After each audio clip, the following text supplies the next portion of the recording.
What's up, guys and gals? Welcome back to the Nerd Castle for the next episode of Sunless Seas of Mariner.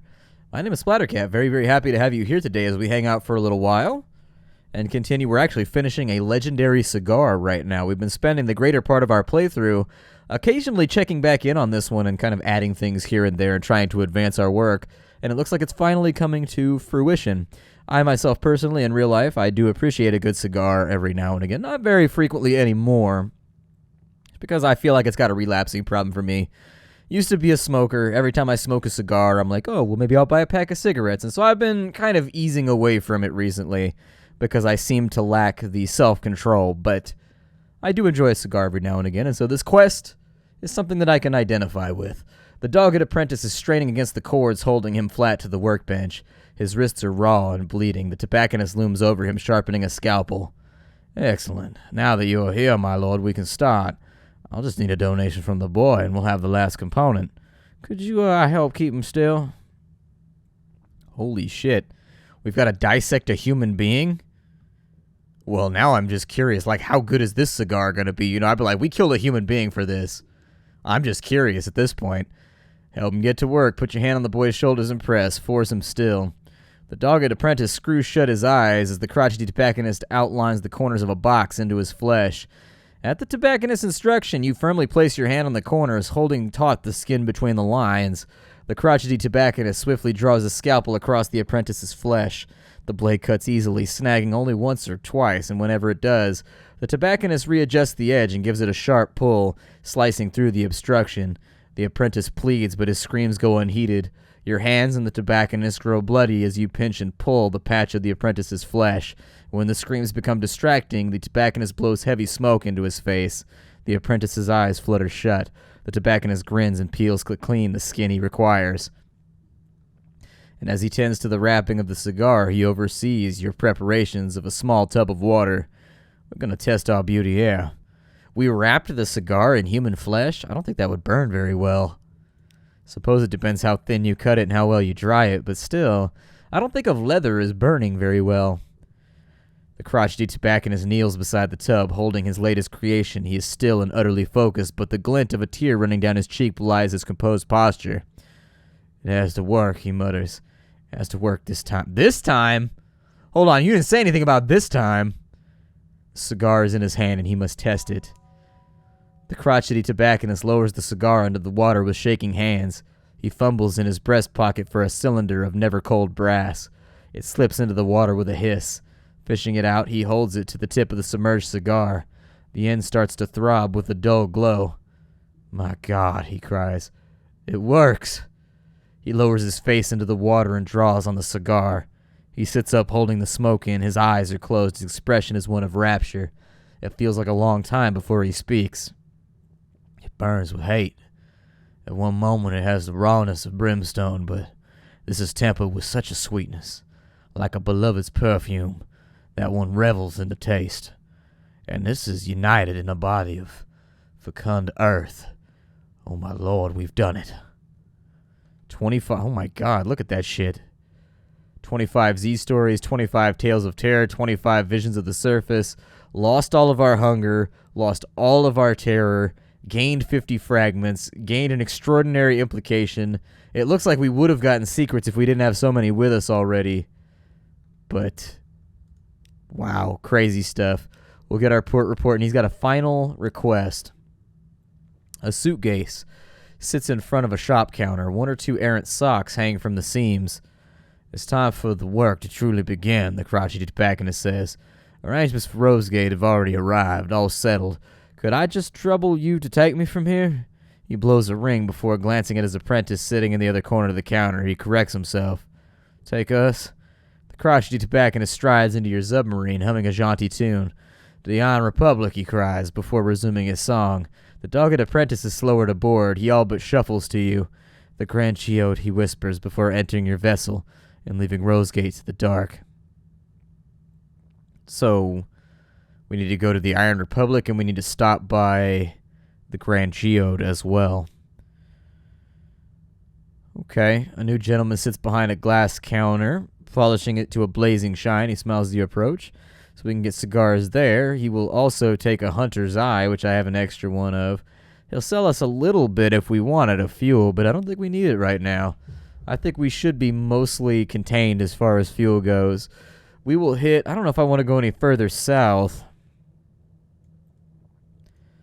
But we need to get down to the Grand Geode. But the Iron Republic is first, so I'll probably just cut straight west and see how that does with regards to our trajectory. We haven't been by the Uttershroom in a while. The Isle of Cats might be a decent call, too. So we're going to zigzag a little bit here. We're going to zigzag, I think. We do have something awaits us, so we could do the Visage exchange right now. Bit of a... It's not my favorite quest, but it's one that we could do, I suppose. It is going to eat up like the rest of the episode, though, because it's a very, very wordy one. And I think the reason why I don't like Visage is because I've done all of them, so there's no surprises left there. Like, it's one of those islands that I have completely and totally finished. And actually, I have a weird, vibrant memory of. I remember almost every aspect of this quest for some reason. Whereas a lot of the other ones, I seem to have forgotten, like, the nuances to them or some of the deliveries that I need to make. And so in some respect, it acts as a bit of a freshener for the quest. Makes it easier for me to get back into it. Visage, on the other hand, for some reason, I just remember it really, really well.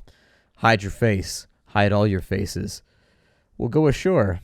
Inward and upward. This is the port of Visage, where faces may not be naked, except one, a stone monument the size of a village church serenely gazing upwards, flourishing of years.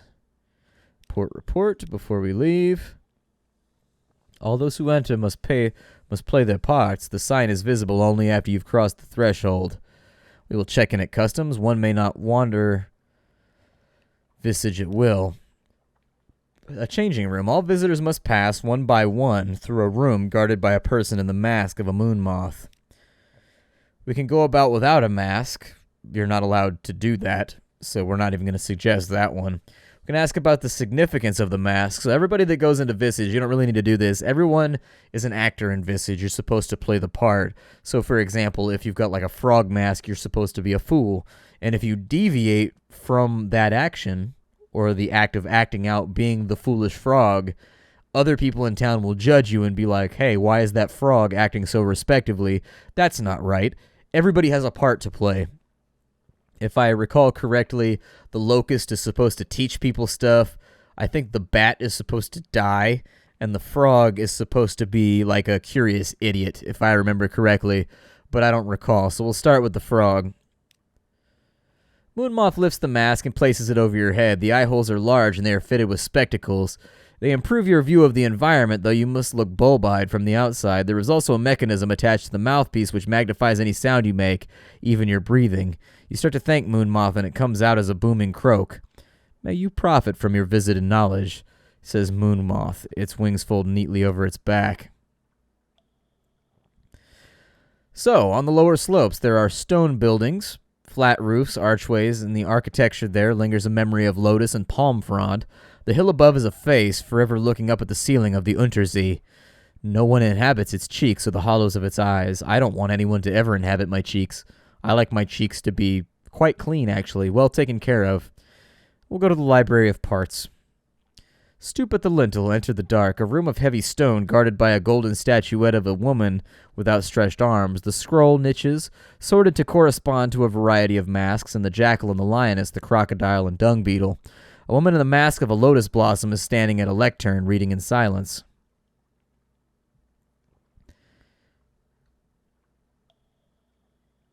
So, the frog, as I recall, his role is to be basically a lovable idiot. We will study the scrolls in a bumbling way, because I think that's what the frog would do. The frog would definitely not ask about the purpose of the room, I don't think. The frog would not steal the scroll, I don't think, because that's not foolish, that's just a dick move. Whereas the frog is supposed to be kind of like Curious George, like adorable, but always getting into shenanigans that like are mildly irritating, but not wholly obnoxious, although Curious George did get up to some real shenanigans, in all honesty. Study the scrolls in a bumbling way. Taking the nearest, you read it aloud. For guarding against the loss of the heart. Moonmoth takes it from you, rolls it tightly, and returns it to its niche. There are as many ways of guarding against the loss of the heart as there are different masks, it explains in the same light and in different voice.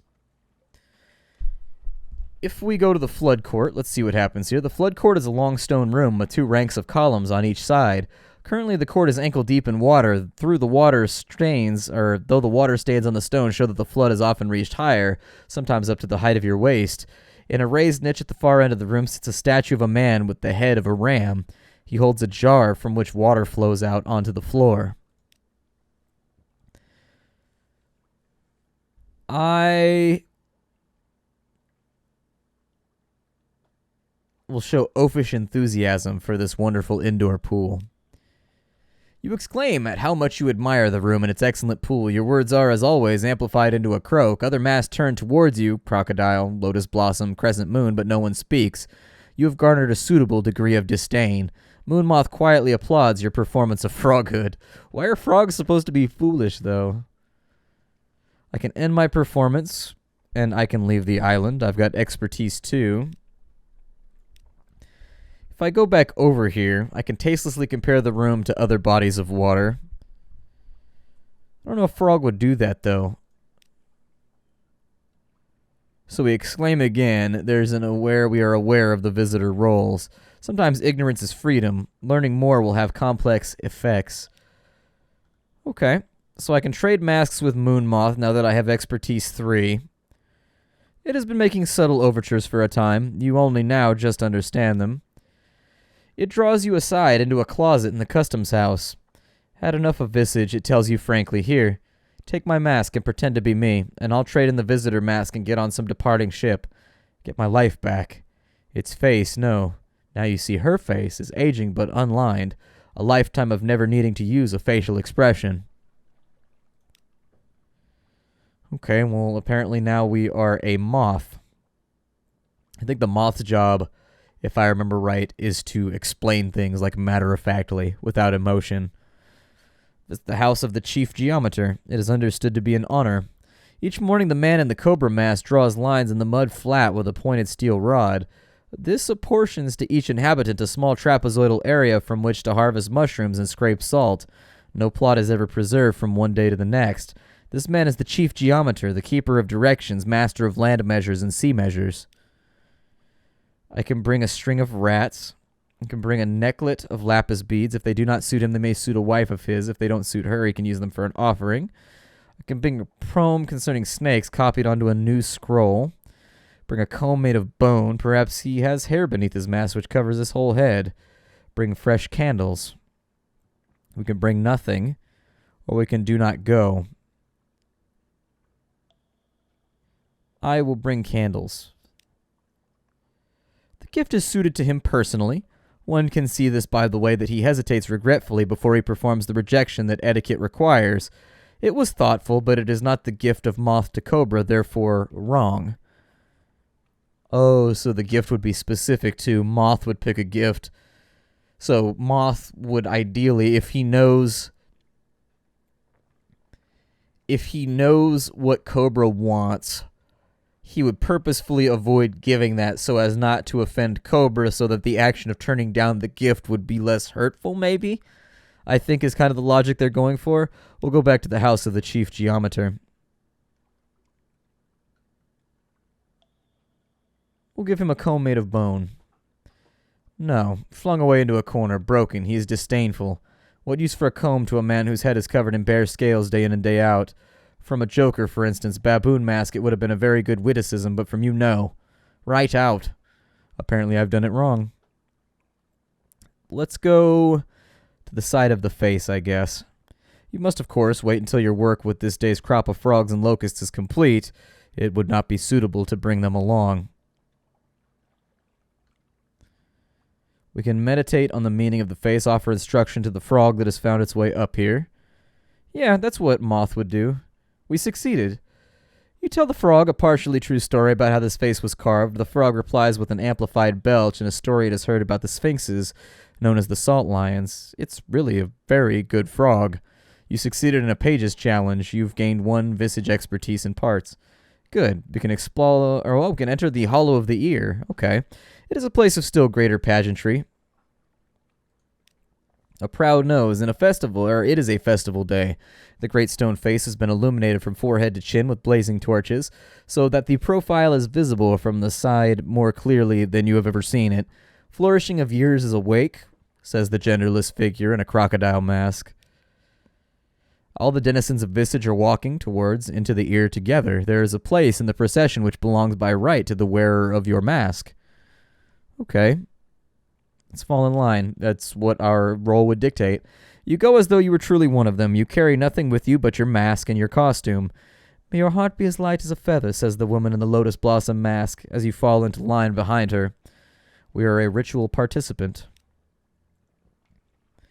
The road you follow leads up through switchbacks along the side of the face and finally to the ear of the flourishing of years and into the cave that is her ear.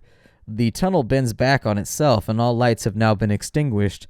There is nothing to guide you but the hand of the person behind you on your back and the movement of the person in front of you. The one who walks beside you wears a bat mask. Fortunately, the floor of the tunnel is very smooth and presents no stumbling blocks. Sound carries strangely in this place, however. Sometimes you cannot hear your own footsteps, and sometimes a breath comes back to you audible from some place ahead in line. You do not really know what this festival is or what it means, or you can continue. Let's just continue. We're going to stay the course. There is a secret in the dark. The footsteps of the people are steady and synchronized, and you go together. For how many years has this been done, and for how many will it be done in the future? Watch your step here, says Bat Mask to you in an under voice. Its accent is the accent of Wolfstack Docks. Floor is about to get squishier, and sure enough, it does. At last, the tunnel opens out. You and all the other congregants spread out in a cavernous space. A voice speaks in the darkness, a ritual preparation. Here at the New Year, we gather under the one mask of flourishing of years. Her face is turned to the gods. Protected by her mask, we may remove our own. Protected by her script, we may speak outside of our parts. Here and there is the sound of people fumbling with ties and strings. Your own face feels different with the mask off.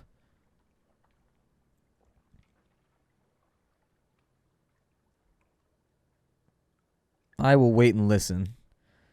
Not much for blackmail. You move stealthily through the dark, hearing one knot of conversation and then another. The secrets exchanged do not offer much leverage. You can't see the owners of the secrets. Here and there you might catch the smallest fragment of something that might serve you on a future occasion.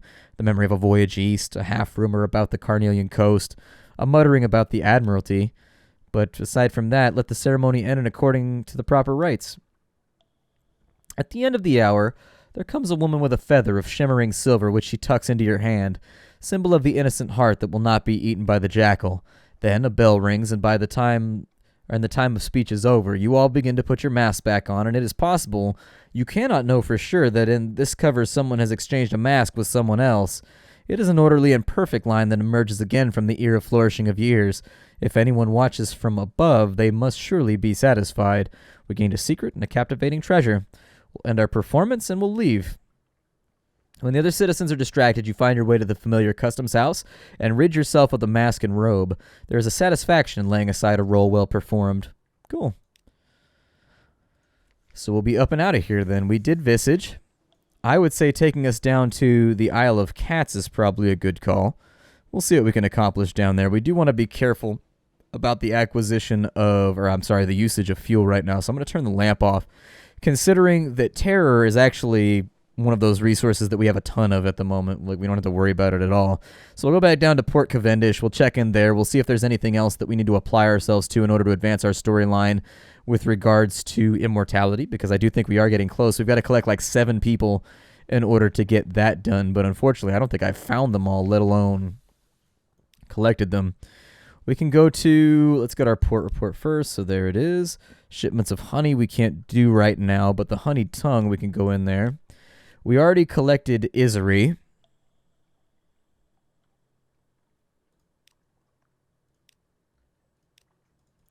Was there anything we could do in Cavendish Abbey then?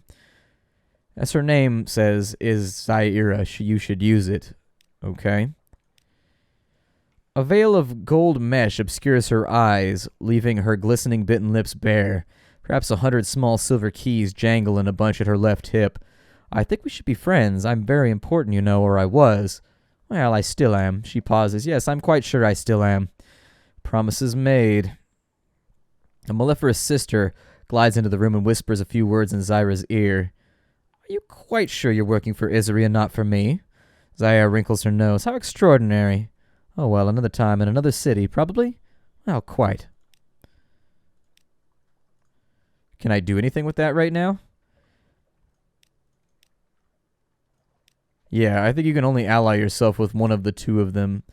And so unfortunately, that's going to be something that we're not really going to be able to align ourselves with. From Port Cavendish, I'm going to make my way up to, I guess, Port Cecil. Sounds pretty good to me. That seems, I'm just going to try and get as many port reports done as possible. Even though echoes are slowly losing their luster for me as a player, like before, they were super useful for just about everything. Nowadays, we've got enough money to where there aren't a whole lot of things in the game that we can't afford anymore. I do think there are upgrades here and there, like to our lamps and to some of our like secondary items that would probably be useful in the interim. But at the moment, it's like we've mostly picked up all the things that are, we can kill just about everything in the game, so that's not an issue. We can buy just about everything in the game, so a lack of cash isn't really an issue. We're in a good spot right now, and I'm really, really happy with what we've accomplished. I'm hoping we get... Oop, there's a critter over there. I don't know if I want to kill it right now. I'm feeling kind of lazy. If we end up getting something awaits us before we go into port, I think that would be the only way that I would really like this to go. The only way that this could go better from its current positioning. I'm more or less happy with what we've accomplished on this voyage. We completed like one of the temple quests. We completed one of the visage quests. We've made storyline advancement this time around. It's just that we need to keep making it. We've collected one of the people that we needed for our little adventure. We've, I think, got a request who might replace some of the people we've talked to, because I don't think they're willing. We can go to the extra move. Let's gather some intelligence and get the port report before I forget. And from there, we will go to the extra move. He wanted a flute core, and he wanted ambiguous eoliths. I will give him... Oh, my cousin and my enemy, I was their kind before I began my descent. Now you see me as I am. But I would be so much less. I would dissolve on the waves like old foam. Help me end, kill my emissary, but not before we are ready. So we gain another secret. Here is your scintillac. My emissary recalls how it burnt. See him flinch. No matter, he will end when I do. Now your secret. These sea lords you slay, they give of themselves for the drowning feast. Kneel, and I will whisper you a fragment of the recipe. So we got 7 more scintillac. We've also got the ambiguous eolith, so... The great chain of being is rigid, but the shapelings know its weak places. This is for I have sent my emissary. He knows. This is one of his, and thank you. I will be much less, and I will sleep forever. Kneel, and my emissary will gift you scintillac. The secret, the bazaar brought us all shapelings, exiles, the flukes, the misers, even my emissary, but why? Too deep a secret for me, my friend. Even here too deep for me, perhaps when you end me. So there's 7 more scintillac we've gotten, and there's not really much else for us to do here for right now. I don't know. My name is Splattercat. I will see you all in the next episode of Sunless Seas of Mariner.